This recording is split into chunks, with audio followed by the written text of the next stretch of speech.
Retour en France et on en vient à ces mystérieuses intoxications d'enfants à Saint-Quentin dans l'Aisne. Personne ne comprend vraiment ce qui se passe. Pour l'instant, une fillette de 11 ans est décédée en début de semaine. Son prénom, Élise, espoir de gymnastique. Ses obsèques seront célébrées aujourd'hui à 9h30 en la basilique de Saint-Quentin.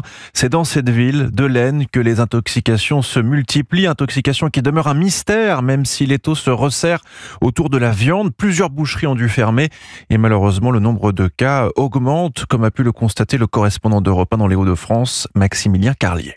Ce ne sont plus 8, mais 11 cas d'intoxication alimentaire sévère. Confirmation de l'Agence régionale de santé. Parmi ces 3 nouveaux cas, 2 enfants âgés de 3 ans, selon la maire Frédérique Macaré, qui appelle les habitants à se prémunir. Sur le plan de la santé, si on a un doute sur des diarrhées glaireuses et sanguinolentes, toujours on appelle le 15 et ensuite le 15 oriente. On fait la levée de doute, c'est extrêmement important de pouvoir rassurer. Les urgences pédiatriques et le SAMU sont armés pour ce week-end, insiste l'élu.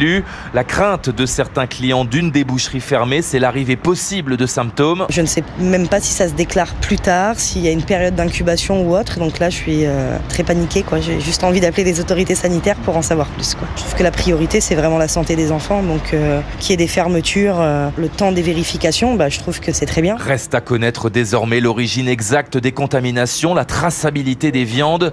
Résultat attendu début de semaine prochaine. Attente interminable pour les familles concernées par ces cas d'intoxication alimentaire.